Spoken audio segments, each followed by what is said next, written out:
માંડવી ગરડિયા બ્રિજનું ખાતમુહૂર્ત તથા circuit હાઉસનું extension લોકાર્પણ. પૂર્વ મંત્રી અને ધારાસભ્ય કુંવરજીભાઈ હળપતિના હસ્તે સર્કિટ હાઉસનું એક્સટેન્શન કાર્ય 2.10 કરોડના ખર્ચે લોકાર્પણ તથા ગરડિયા બ્રિજનું 7.5ના ખર્ચે ખાતમુહૂર્ત કરાયું. માંડવી ખાતે આજરોજ પ્રથમ સર્કિટ હાઉસનું એક્સટેન્શન કાર્યનું લોકાર્પણ ધારાસભ્ય કુંવરજીભાઈ હળપતિના હસ્તે કરાયું છે. ત્યારબાદ ગરડિયા બ્રિજનું ખાતમુહૂર્ત શાસ્ત્રોક્ત વિધિ અનુસાર ધારાસભ્ય કુંવરજીભાઈ હળપતિના હસ્તે 7.5 કરોડના ખર્ચે નવનિર્મિત થનાર બ્રિજનું ખાતમુહૂર્ત કરવામાં આવ્યું. આ પ્રસંગે સુરત જિલ્લા ભાજપના મહામંત્રી જગદીશભાઈ પારેખે જણાવ્યું હતું આ બ્રિજનું કાર્ય ગુણવત્તાસભર કરવા ભારપૂર્વક જણાવ્યું. તેમજ આ બ્રિજનું નામ એટલે સેતુ રાખવા માટે સૂચન કર્યું છે. આ પ્રસંગે કાર્યક્રમના અધ્યક્ષ કુંવરજીભાઈ હળપતિએ જણાવ્યું છે બ્રિજના કાર્યમાં ગુણવત્તાયુક્ત મટીરીયલ સાથે કાર્ય કરવા કોન્ટ્રાક્ટરને ભારપૂર્વક જણાવ્યું છે. જગદીશભાઈ પારેખ દ્વારા સૂચવવામાં આવેલા અટલ સેતુનું નામ રાખવા જણાવ્યું હતું. હવેથી આ બ્રિજ અટલ સેતુના નામથી ઓળખાશે. બંને કાર્ય માર્ગ અને મકાન વિભાગના નિગરાની હેઠળ કરવામાં આવશે.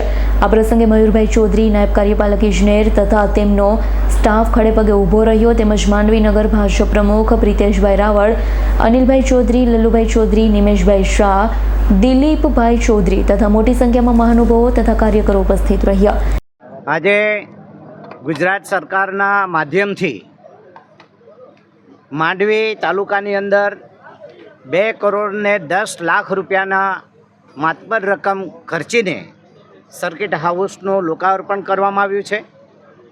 સાથે સાથે માંડવી નગરમાં જે ગરેડિયા નાકું આવેલ છે એ ગરેડિયા નાકું ઉપર અટલ સેતુ પુલનું પણ ખાતમુહૂર્ત કરવામાં આવ્યું છે અને એનું નામકરણ પણ અટલ સેતુ રાખવામાં આવ્યું છે. ખાસ કરીને 7,50,00,000 રૂપિયાના ખર્ચે આ નવો પુલ બની રહ્યો છે.